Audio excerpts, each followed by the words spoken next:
Bonjour, je suis très heureux de vous retrouver pour cette homélie du 33e dimanche du temps ordinaire.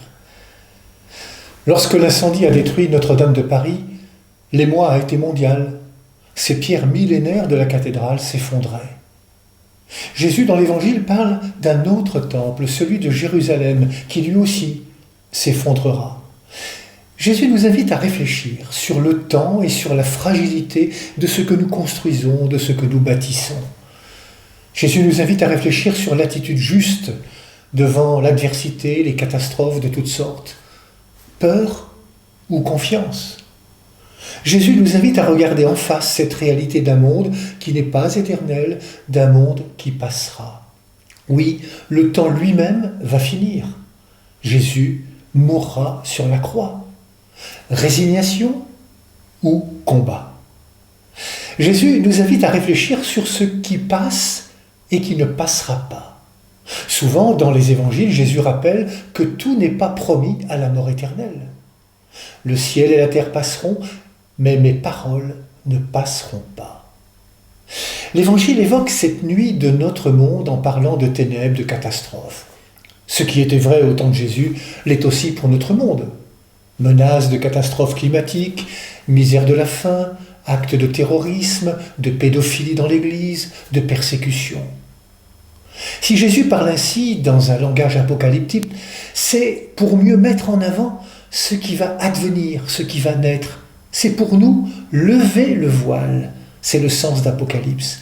C'est pour lever le voile sur une vérité mystérieuse. Et cette vérité que Jésus veut dévoiler, ce n'est pas l'annonce d'une catastrophe, mais l'annonce d'une bonne nouvelle. Et cette bonne nouvelle, c'est que le Fils de l'homme est proche. Autrement dit, que dans ce monde troublé et qui peut nous replier dans les peurs de toutes sortes, Jésus annonce que nous ne sommes pas seuls. Plus qu'une fin, c'est d'un commencement dont nous parle le texte. Plus que de catastrophe, c'est d'une venue dont nous parle l'Évangile. Une venue qui ouvre un passage entre la terre et le ciel, une brèche entre les deux mondes, celui de Dieu et celui des hommes. Par Jésus, ces deux mondes sont reliés, comme le sont le bon grain et l'ivraie, comme le sont les deux faces d'une pièce de monnaie. Le Christ, par l'amour qu'il incarne, permet le passage. Les mauvaises saisons annoncent un été de Dieu, le commencement d'une ère nouvelle. C'est déjà ce qu'écrivait et annonçait le prophète Malachie. « Voici que vient le jour du Seigneur ». Tout peut craquer dans une vie, sauf cette certitude que, devant Dieu, nous serons toujours acceptés, aimés et sauvés. Tout l'Évangile en témoigne. Oui, le jour du Seigneur est toujours proche pour celui qui laisse grandir en lui le royaume et qui s'est fait proche en Jésus. Cette page d'Évangile veut nous faire comprendre que la vie humaine, celle des personnes et celle de l'humanité prise dans son ensemble, ne débouche pas sur rien, qu'elle court vers un dénouement et non vers une disparition pure et simple. Bref, l'aventure humaine a un sens.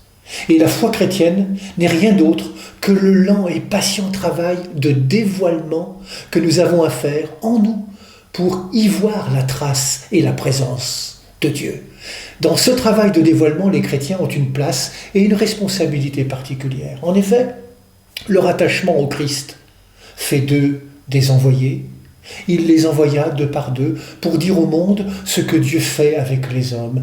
Ils participent à cette mission de dévoilement du mystère d'amour de Dieu.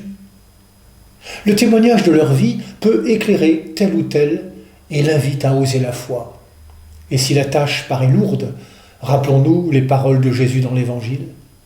Mettez-vous dans la tête que vous n'avez pas à vous soucier de votre défense. Moi-même, je vous inspirerai un langage et une sagesse à laquelle tous vos adversaires ne pourront opposer ni résistance ni contradiction. Mais pas un cheveu de votre tête ne sera perdu. C'est par votre persévérance que vous obtiendrez la vie. Bon dimanche à toutes et à tous. Prenez bien soin de vous et des autres.